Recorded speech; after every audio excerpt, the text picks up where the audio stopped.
السلام علیکم ورحمۃ اللہ وبرکاتہ۔ دوستو، بہت اہم خبر میں آپ کے سامنے لے کر حاضر ہو چکے ہیں۔ اس خبر کو آپ پوری سنیے اور اس ویڈیو کو آگے بھی شیئر کر دیجیے کہ بھیڑ مسلم مخالفت ذہنیت کس قدر ملک کے پورے سسٹم میں پھیل چکی ہے، اس کی ایک اور مثال مدھیہ پردیش کے ضلع کلکٹر سنجیو سریواستو کے ٹیلی فون ٹیپ سے سامنے آ گئی۔ کلکٹر سنجیو سریواستو نے فون پر صاف کہا وہ صرف مسلمانوں کے مکان منہدم کریں گے۔ معاملہ کچھ یوں ہے کہ مدھیہ پردیش کے بھنڈ ضلع میں ایک چین مذہب کو ماننے والا پریوار رہتا ہے۔ اس پریوار کے ایک نوجوان کو علاقے کے چند ٹھاکروں نے گولی مار کر قتل کر دیا۔ اس واقعے کے کچھ روز بعد ہی وہی کے ایک ہند نوجوان کو کچھ مسلمانوں نے قتل کر دیا۔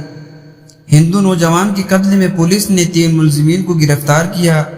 صرف اس گرفتاری ہی کے بعد ابھی عدالت نے انہیں مجرم نہیں ٹھہرایا۔ ضلع کلکٹر سنجیو سریواستو نے تینوں مسلمانوں کے مکانوں کو منہدم کروا دیا۔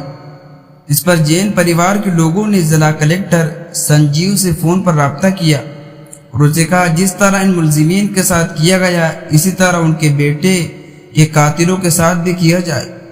تو ضلع کلکٹر نے صاف کہا کہ وہ صرف مسلمانوں کے مکانوں کو منہدم کریں گے، ہندو ملزمین کے مکانوں کو نہیں۔ یہ فون ٹیپ پہلے پورے ضلع میں وائرل ہوا اور اب پورے دیش میں۔ اس معاملے پر کانگریس کے قدوہ لیڈر و روگھو جنے سنگھ کی قیادت میں کانگریس نے اجتماع کیا اور سرکار سے پوچھا کہ اب یہاں سرکار کا مذہب کے نام پر کارروائی کرے گی اور قانون صرف دھول چاٹتا رہے گا۔ تو دوستو، ایک ایسی خبر ہے آج کے دور کے اندر بھی جو ہے کہ کیسے مخالفت چل رہی ہے کہ لوگوں کے دل کے اندر کیا کیا چیز بھری ہوئی ہے۔ تو دوستو، اس ویڈیو کو آپ جتنا ہو سکے آگے بھی شیئر کر دیجئے۔ ملتے ہیں نیکسٹ ویڈیو میں۔ السلام علیکم۔